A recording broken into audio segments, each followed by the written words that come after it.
Some call me Steve, Dad, husband, or friend.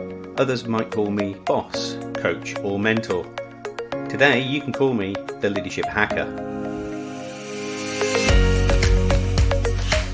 Thanks for listening in. I really appreciate it. My job as the Leadership Hacker is to hack into the minds, experiences, habits, and learning of great leaders, C-suite executives, authors, and development experts so that I can assist you developing your understanding and awareness of leadership.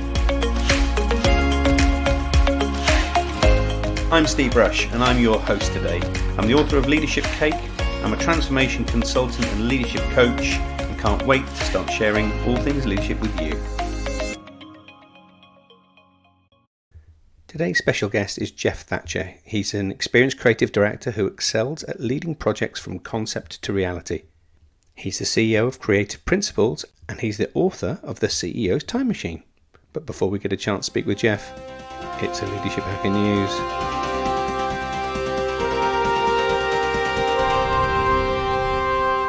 Ever wondered why you can get captivated listening to a leader who tells a great story? The history of storytelling dates back many thousands of years ago when we lived in caves where we used to use pigment to paint on our walls with our hands before we could speak. Then when we could start to communicate using our verbal communication, we used to create stories and myths while sitting around campfires in order to inspire people and let people know what was going on in our world. The ancient Greeks then carved their language into walls to tell how history was evolving for them. Generations and cultures grew and developed, routines and rituals were turned into stories, legends were created and legacies were left behind for generations to pass on. English writer and actor William Shakespeare wrote 37 plays in the 16th century. Shakespeare was a huge influence on storytelling because of his ability to really transform our language into stuff that we even use today. So how can stories help us as leaders? Well, storytelling is a key leadership technique because of its quick, powerful, energizing and collaborative approach to persuading and entertaining people. It also helps us make an emotional connection. Yet of course stories have to be authentic and make sense, because if not, they become fables and folklore. Then you also don't get buy-in. If through story you create that emotional connectivity, you will also create buy-in with your audience. So we may have replaced our medium for campfires with social media and high-tech video conferencing. So the next time you are communicating a key message, think about how stories can bring it to life. There's an old Native American proverb I love and want to share with you. Tell me the facts and I'll learn. Tell me the truth and I'll believe. But tell me a story and it will live in my heart forever. That's been a Leadership Hacker News. If you have any insights, information, or stuff that you would just like our listeners to hear, get in touch with us. I'm joined on today's show by Geoff Thatcher. Geoff is the founder and CEO of Creative Principles. He's a TEDx speaker and the author of the CEO's Time Machine. Geoff, welcome to the show. Thank you, Steve. Our pleasure indeed. It's great to be here. So before we get into the concept of the CEO's Time Machine and some of the work you do at the moment with Creative Principles, tell us a little bit about your journey into becoming a CEO yourself. Well, I've been very lucky to have basically grown up in the industry that I still work in. So I started as a 14-year-old cleanup boy, and that was the actual title of the job. I was a cleanup boy at an amusement park. Right. And worked all my way through high school and college. And then after a brief flirtation with journalism, have been back working in theme parks, museums, visitor centers, brand experiences, and experiences for a long time. So it's been great that it's very rewarding to have been basically working in the same industry since I was 14.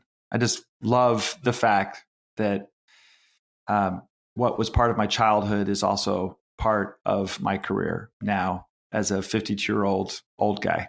So what's been the draw to theme parks and the world of theme and entertainment for you? What's been the draw? That's a really good question. And, you know, on the surface of it, it's that it's fun and you bring smiles to people and it's about creating experiences. On a deeper level, though, it's really about storytelling. Now, when I was, a train engineer at an amusement park, toot, toot, driving a steam engine around a lake and, looking at zoo animals, I didn't think much about story. But, after college and studying journalism and actually working as a reporter and then coming back into this industry, you really begin to realize that the best experiences, the ones that are most memorable, are those experiences that are based upon a powerful story. So, Steve, you're in the UK, and we certainly have a great love for Harry Potter here in the United States. And so when you go to Universal Studios and you immerse yourself at Hogwarts and that wonderful story, it really is quite a memorable experience. And so that's to me what is most precious. Is I love telling stories. Telling stories not just through the written word, but through the experiences that you now create on behalf of the organization you lead. So tell us a little bit about Creative Principles and what it is you do right now. Well, that's right. I mean, if you're going to tell a story and an experience, the first thing you have to do is actually write that story. And so what we do at Creative Principles is we are, as the name would imply, creative leaders. And we work on high-level creative concepts for theme parks and museums and visitor centers and corporate brand experiences. And so we started the company about 3 years ago. Obviously, I've been doing this my whole career, but 3 years ago went out on our own and started the company. And since then, we've worked on everything from the grand opening of Warner Brothers World Abu Dhabi, which was just fantastic to work with those amazing brands. I mean, you have Batman and the Joker and Bugs Bunny and the Flintstones. To a amazing corporate brand experience in Singapore and in Boston for, of all things, an insurance company, FM Global. But they had a great story to tell. And, we don't have to get into the details of what story an insurance company might have to tell. But needless to say, we all have, I think, appreciated the value of insurance here as we've faced a pandemic and other challenges before us. It's nice to have a little bit of a ability to be resilient. And so the company that we worked for in creating these experiences, FM Global, their motto, their tagline is resilience and the power of resilience. And so it's important, especially in challenging times, that we learn how to be resilient. Storytelling as a principle isn't new, of course. When we were living in caves 50,000 years ago, it was the only way that we were able to really communicate. And that's where storytelling kind of got its early grounding, if you like, in gathering insights and gathering people and gathering audiences. What do you notice as the direct correlation between storytelling and the leaders that you've worked with when you're creating those experiences? Well, the best leaders tell great stories, and they tell those great stories over and over and over again. I'm sure if we were to talk about our childhoods, we would be able to talk about those stories that our parents told us over and over and over again, to the point where you almost begin to roll your eyes and go, oh, not that story again, please no. But that's actually a good thing. I mean, if you're in the workplace and you're the CEO, and if your employees start to roll their eyes and go, please don't tell us the story about note-taking again, well, maybe you're actually starting to make a difference in getting that story ingrained into the culture of your company. So I would always encourage CEOs to tell stories and tell the same story and tell it over and over again, because those stories become part of your culture and part of who you are. I observe that too. And when I particularly coach leaders, I make a direct correlation with those who are more effective in terms of engagement by their ability to tell better stories than those who aren't. Would you notice that too? Absolutely. I mean, the challenge I think sometimes with leaders is almost all of us can tell a great story. But can you tell a great story that makes a point? I mean, for example, I talk about how I got my job in the first place as a 14-year-old. I wanted to work at this amusement park. And I wanted what I thought to be the best job at this amusement park, which was working in their swimming pool, which we didn't have water parks back then. It was a big, million-gallon swimming pool with diving boards and, old water slides, which are much different than today's water slides. But I wanted what I thought was the best job. I didn't want to work, in food service. I didn't want to take tickets. I wanted to work at the swimming pool as a cleanup boy, because I knew that would lead to being a lifeguard, which is kind of a sexy job. And, that would lead to other opportunities. And so the way I got that job was politely bugging the manager of the swim pool for 3 weeks straight. Almost every single day, I would find that manager walking around the swimming pool, because I was a regular. I'd been a regular at that pool since I was 5 years old. And I would just simply, smile and ask her, hey, hey, I applied for the position. Is anything available? Hey, have you heard anything? Hey, have you checked with your manager? Hey, is there a chance for me to have a job? I mean, I always did it with a smile, but I politely bugged her. And after about 3 weeks, she finally said, well, no, there's still not a position open, but fine. Why don't you come in and we'll get you on staff, and you may not work very many hours, but you're hired.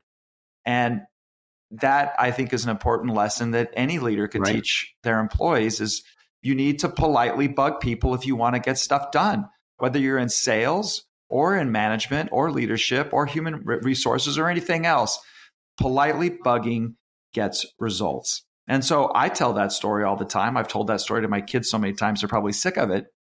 But it is important to teach those lessons. And too many leaders not only are afraid to tell stories because it makes them vulnerable, but they're afraid to tell stories that make a powerful point. And the powerful point hits that emotional connection, which creates an action shift in people, doesn't it? Absolutely. So as you were growing through your leadership career, Geoff, where did you take your leadership inspiration from? Or who even? Well, I've been fortunate in my career to have both really good leaders and really bad leaders. And so we can learn from both. I remember being a very young leader. So I was 17 years old and I got a job as an area supervisor at, Lagoon Amusement Park, and went through a, management training course as a 17-year-old. And so you can learn so much by taking those courses. I remember, this is going to really date me, I remember going to the Franklin planners, the old Franklin planners that I think they're still around, right? And I went to a Franklin planner, time management seminar as like a 19-year-old. And it was fascinating to experience that. But if I were to probably pick one leader, his name would be Boyd Clark. And he was the CEO of the Tom Peters Company. And if you're in leadership or business gurus, you know who Tom Peters is. Sure. Yeah, he's a guru in learning and development for sure. Oh, absolutely. I mean, he wrote In Search of Excellence in the 80s, which was like the big management, business book of that era, and still speaks today, I believe.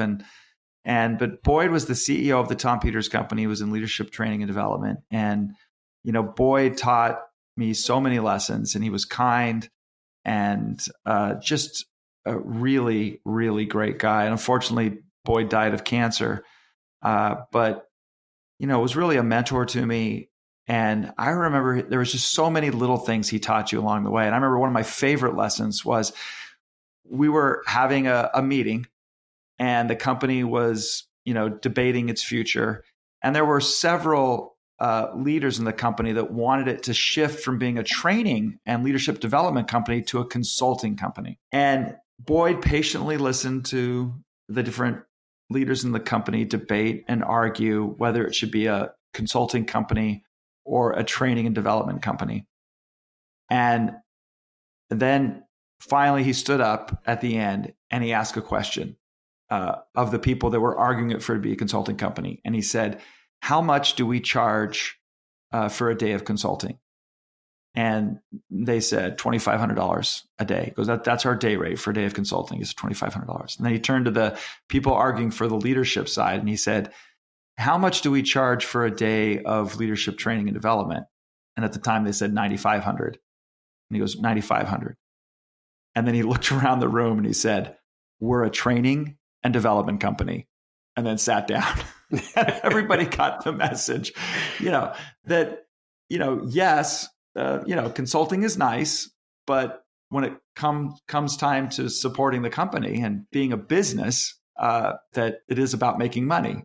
And lots of organizations make the mistake of trying to become too diverse or to pivot away from their core proposition. And in doing so often, then lose that key focus that they were so successful in building their business with. Yeah, it's funny, isn't it? I've had other experiences where I just don't understand why companies change when they don't need to change. I mean, there's so many examples. It's really interesting. Look at history, and certainly when we talk about the CEO's time machine in the book, part of that is traveling back in time. There's so many examples of companies who didn't change when they needed to, and also examples of companies that changed when there was no reason to. And there's no right or wrong answer, is there? I think it's very much around timing and opportunity. And if you think about some of the evolution and innovation that we experience today, that's because somebody said, let's do this and let's be creative and let's do these left of field things that we'd never even envisaged before. And sometimes that creative thinking can create the motivation and indeed the business opportunity that follows. Well, you should never, ever stop creating. And I mean, since Steve, you're in the UK and I love my history, one of my favorite examples in history of somebody simply trying to do something new, but it leading to something far beyond his imaginations is Abraham Darby and the invention of the blast furnace. Now, the blast furnace really ushered in the Industrial Revolution, which has changed the world in so many ways. And you would think, oh, wow, Abraham Darby, you must have had this amazing vision for the future of the world with the Industrial Revolution and creating the blast furnace. But it was actually just a guy trying to figure out a better way to make an iron pot. That's it. Yep. He was trying to make a cheap iron pot. And that's such a simple ambition. And yet, in trying to achieve that very simple ambition, he ended up changing the world. And so, no matter what business you're in, I hope you're trying to improve what you're doing, because through those incremental improvements, you may just stumble upon something that will transform the world. I love that principle of just letting creativity take over and see what happens also. Yeah, I mean, it's really true. I mean, this was a long time ago, but we did at the 150th anniversary of the Smithsonian, which is, a big museum complex, if you will, in the United States, in DC. At the 150th anniversary of the Smithsonian, they took all of their artifacts on tour, and Intel was a sponsor. And so we created a theater, an immersive experiential theater for Intel. And it was called More Than You Ever Imagined Theater. That was the name of the theater, More Than You Ever Imagined. And the whole point of it was throughout time, all great inventors never truly realized what people would do with their invention. And Intel, of course, was talking about the chip and, the semiconductor, and that, people are doing way more than the inventors of the semiconductor ever thought possible. And it was the same was true with Gutenberg, Edison, Ford, Darby. All great inventors never truly understood the amazing things people would do with their inventions. Right. And therefore, it's imperative, isn't it, that we're also scanning for new ideation, because whilst somebody else might have the idea, I might be able to evolve it. Exactly. And can I just say for a moment that I love talking to someone from the UK, because you say whilst, and I've never been able to do it and do it properly. It's all, it's always while, while we do this, while we do that, but it's whilst, and I can't even say it right. I love that word. It's a really interesting word that I forget I use, because while I was writing my book, my editor, who was American, used to say, Steve, you've got to stop saying whilst. Please, can you say while? Because nobody in America will understand what you mean. Anyway. He should have let you be English, right? I mean, you did invent the language, for goodness sakes. Well, apparently so. So, Geoff, it's no surprise that being a creative director will really immerse you into the mindset of storytelling and thinking about stuff differently. And the book, The CEO's Time Machine, was one that you evolved over a period of time, right? Tell us a little bit about that. I actually wrote the book in 2016 when I was traveling back and forth between Cincinnati, Ohio, and Riyadh, Saudi Arabia. And we were working on a traveling exhibition for the King Abdullah Foundation, and King Abdullah had just died. And his foundation, which is basically his family, had really wanted to kind of, honor his legacy. And I don't want to get into geopolitics, Steve, but there's no doubt that a lot of the changes that you're seeing in Saudi Arabia, a lot of the reforms, and it has changed so much since 2016 when I first started working over there. But those changes are due in large part to the fact that King Abdullah introduced a scholarship program that sent hundreds of thousands of students to the United Kingdom, to Canada, to the United States, to France, and other countries to get an education, to get a college degree. And then they came home and they wanted change. And the Crown Prince is simply responding to the demands of his people for that change. And so that's exciting. And when we were working on this traveling exhibition, I started thinking about time travel, and I was talking to Bruce Weindruck from the History Factory, who we were working with on the project. And he had this philosophy and this book called Start with the Future and Work Back, which is that we all need to start with the future. Where do we want to go? But then we need to look back in our own life, in our own company's history, in the own history of our country at those milestones that help us get to where we need to be.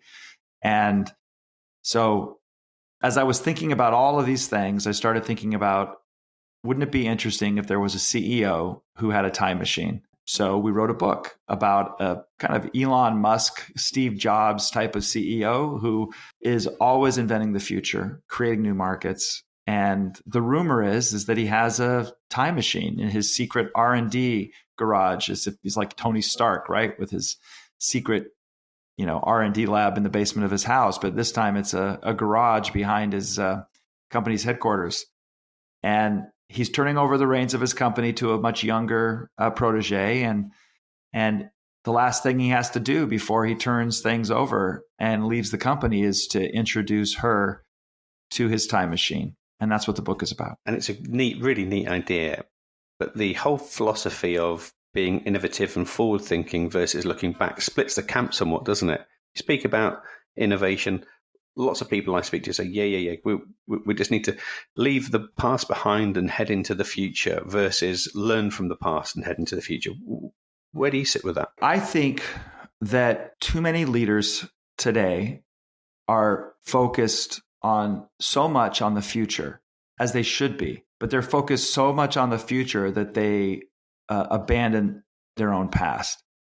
And they forget that there are amazing things that they can learn from their past. One of the examples that I give, and certainly they were a client, and while I wasn't involved in industrial design or anything like that, I do know that when I worked for Honeywell, they were passionate about only really caring about the future. They really didn't want to talk about the past at all. And then I find it ironic then that in this obsession for the future, they missed one of the greatest inventions of the last decade, which was the Nest thermostat. And it's hard not to argue that the Nest thermostat wasn't based upon a very simple, innovative design that Honeywell innovated, which is the circular thermostat. It was the Honeywell classic, iconic circular thermostat is a iconic classic design. And I think in the obsession to focus on the future, they missed that inspiration. They missed that connection to their past that could have truly brought them forward into a new future. And instead, Nest saw that circular thermostat for what it was, which is an incredible innovation that should be repurposed and redesigned for a digital age. Part of the story that you tell through the CEO's time machine is where your CEO is handing over the reins to the protege. They have a walk through the garage and there is this range of seamlessly useless kit and Nintendos and other artifacts that this individual CEO has collected over time. But there's a story behind each of those that sets out these principles for some leadership behaviors. Just tell us a little bit about a few of those. Sure. One of the cool things I think about the book is it's written like a theme park attraction. And that's, what we do at my company is I'm an experience designer. And so in the queue, if you will, in that windy path that leads from the entrance of the garage to the time machine itself, the CEO has collected a bunch of artifacts. And these artifacts are all about important lessons that we can learn in business. So, for example, he keeps a spark plug, of a Delco spark plug. And you're like, why on earth would you want to keep a Delco spark plug? But the Delco spark plug is there because it reminds him of Charles Kettering's invention of the electric starter, which changed automobile history forever and introduced and made the automobile safe for not just men to drive, but really safe for women to drive because they no longer had to crank the car to start it up. And so that was an incredible invention. And it was invented right in Dayton, Ohio. And then, of course, at the same time Charles Kettering was inventing the electric starter, you had the Wright brothers. and keeps some artifacts and some books of the Wright brothers on hand as well. And because there's one lesson you can learn from the Wright brothers is that you should always focus on innovation rather than litigation. They spent so much time suing people over patent infringement that they failed and missed this amazing, window to invent the future of aviation. And they ceded their leadership position to, Lockheed and Northrop and Martin and others that we still see, in Boeing, if you will, and others that we still see, leading the industry today. And it's really, really sad. And so one thing that I think a lot of companies miss when they look at their own history is they focus on important milestones. Like we introduced the new, XY5000 model. And who cares? What you need to focus on is lessons that were learned and why those lessons are important for us today. And sometimes that's very hard to curate and very hard to figure out. But, it's fascinating to me that, here you had in Dayton, Ohio, National Cash Register, which became NCR. You had AC Delco, which was purchased and really became the R&D lab for General Motors, and the Wright brothers. Here you had this amazing innovation happening in Dayton, Ohio at the turn of the 19th into the 20th century. And there are so many lessons to be learned, including why they didn't maintain that leadership position. There's a reason why Silicon Valley isn't in Dayton, Ohio today, and yet it was in 1910. And those stories that you talked about before is a way to bring those lessons to life, isn't it? Absolutely. And if you don't know your genesis story of your company and how you came to be, it's very important that those stories be curated and those stories be told, so everyone in the company understands those important lessons that they can take away from things. I mean, this pandemic introduced, I think, an important lesson for my career, if you will, and my little company in our life, which is, when that pandemic hit, like everybody else, we looked around and we were like, oh, crap. I mean, we had project after project going on hold. It's impossible to do business development in March, and April as people are dying and, the sickness is spreading. I mean, what are you going to do? And I turned to Zoe, who's our designer and also happens to be my daughter. And I said, that book we've been talking about, that book that we've been toying around with, I said, let's do it. And we just had this intense desire to get it done. And so while I had written the story in 2016, it just sat on a shelf. So Zoe cranked out 43 illustrations in 3 weeks. We called a publisher, we called a copy editor, we called a graphic designer, and we were able to get the book published and on Amazon in less than 5 weeks. Wow. And it was a rewarding time to pivot. And everybody's pivoting right now because of the pandemic. And I guess one of the lessons we all need to learn from this is, maybe next time we shouldn't wait for there to be a pandemic before we pivot. Maybe we should, instead of treating projects in their spare time, we should actually, slot them into the, project lineup. There's a guy named Jim Koodle in Chicago who's a designer, and he likes to say, the problem with doing projects in your spare time is there's never any spare time. And so his philosophy was always, if they had a cool idea, they would just treat it like a regular client. And they would give it a job number and they would just slot it into their schedule and get it done. And I think, one lesson I hope all of us can learn from this pandemic is we shouldn't wait for the next pandemic to pivot. It's super. Yeah. We should constantly be looking for ways to pivot. I wholly agree with that. The whole principle of strategic thinking is just that it's the stories we need to tell ourselves for the future what if scenarios, aren't they? The wild cards. Absolutely. Absolutely. What lessons are you hoping for that folk are going to take from the book, Geoff?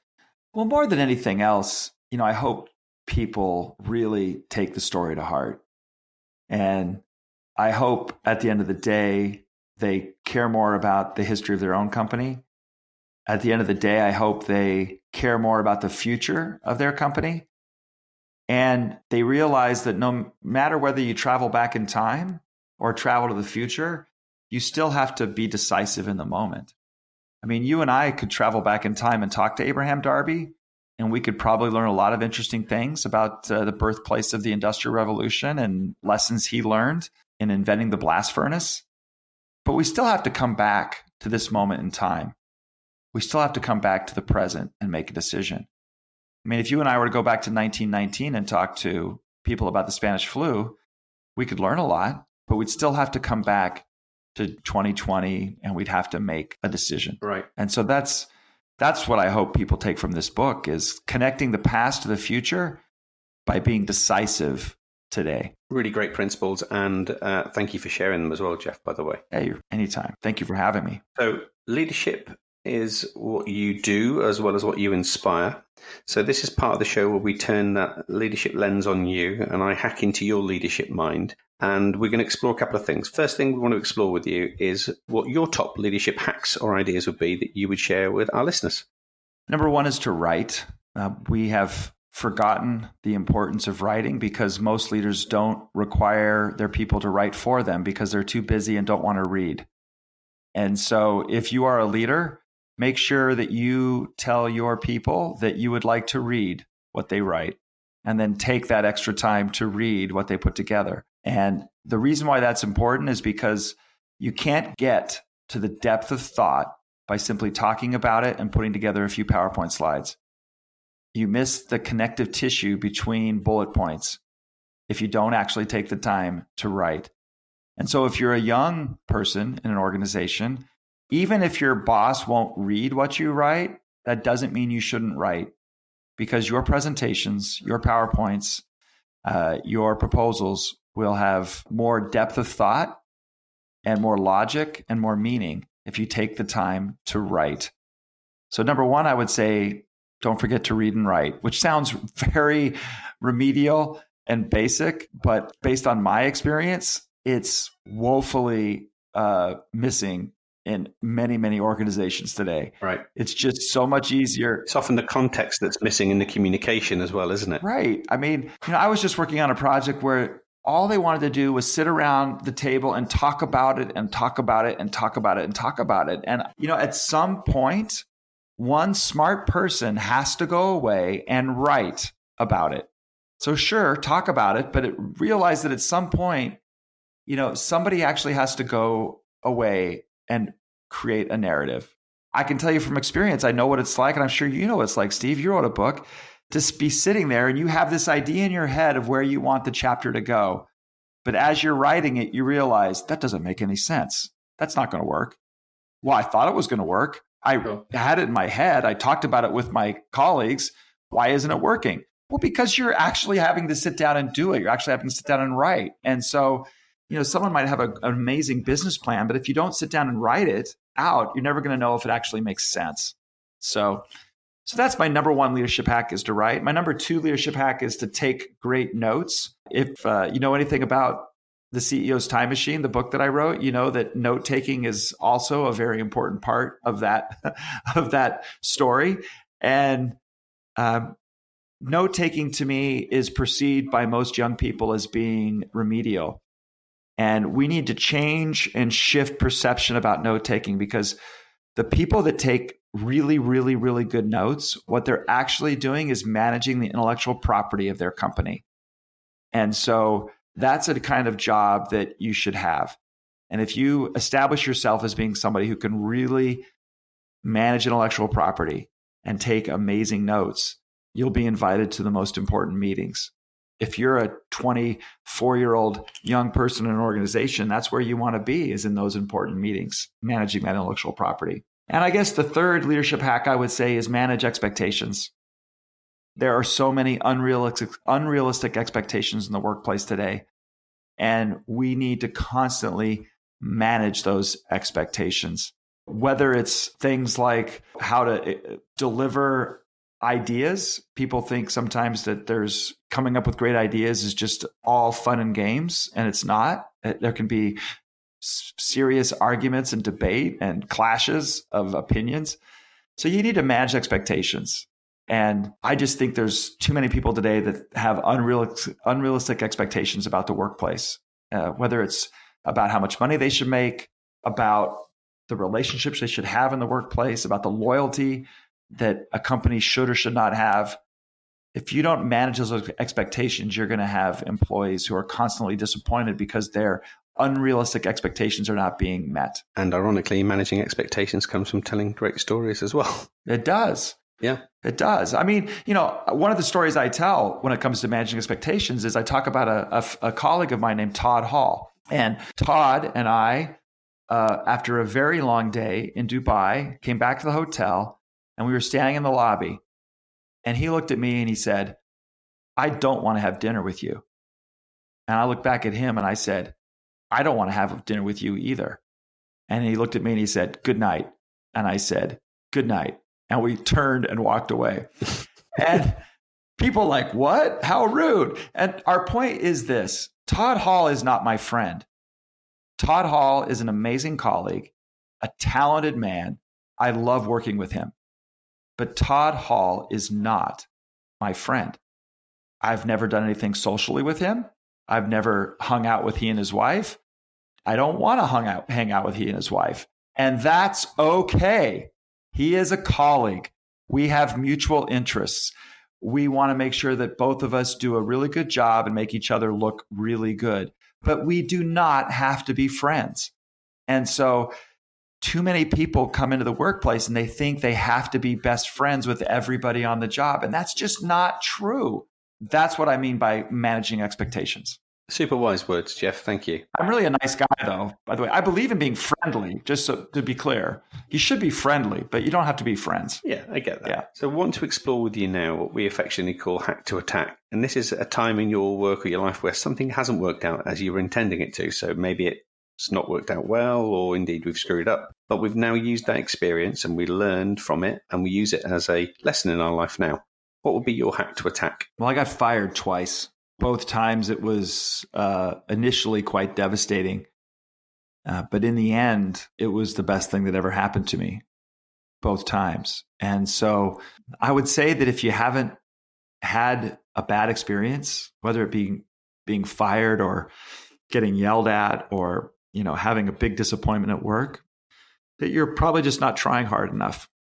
So learn from your mistakes, but don't be afraid of making mistakes. I'm really, really glad I got fired. So don't fret about those type of things because it'll be all right. And lessons can be learned from each of those experiences as well, right? Absolutely. So now, as the author of The CEO's Time Machine, I'm going to get you to do some time travel.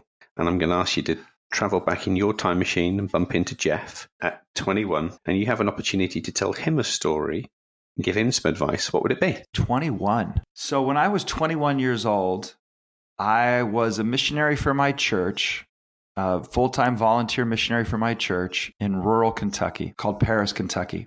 It was towards the end of my 6 months there, and I was getting my hair cut from a local man who was also a member of our church.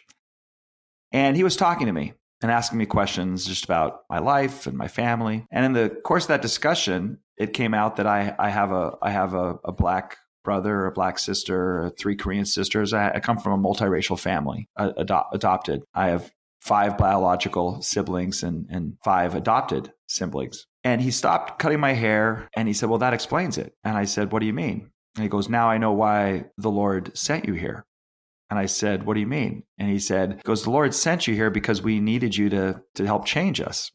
And I looked at him a little surprised. And it is true when we first came to that congregation as young, 21-year-old missionaries, it was a white congregation. There wasn't really any black members or there wasn't any racial diversity in the congregation. And we worked really hard in the African-American community there in Paris, Kentucky. And we baptized and brought in several members of the church from the African-American community and didn't really think anything about it. I mean, I was a kid. I just didn't think at all about it at all.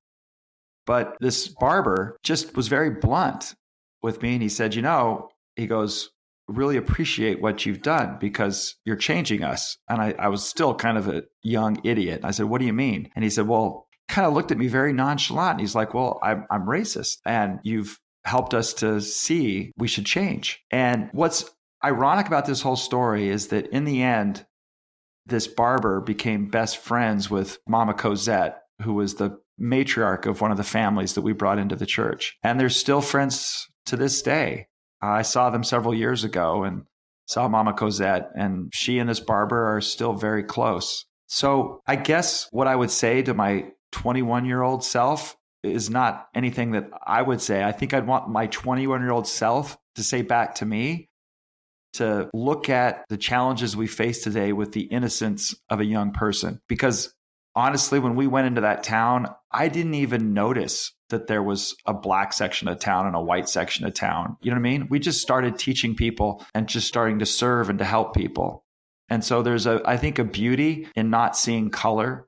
There's a beauty in not seeing race. And there's a beauty in doing what Martin Luther King said, is to, judge people by the content of their character instead of the color of their skin. And so I think it would actually be me today as a 52-year-old man learning something from my 21-year-old self, rather than me trying to teach my 21-year-old self anything, because that was a powerful experience for me to have this barber talk about the power of change and his self-awareness and understanding his own personal history and the way he was raised and knowing that he needed to change. And then the love that allowed him to change, because Mama Cosette loved him and he ended up loving her right back. So that's probably what I would learn more than anything else. Really profound story.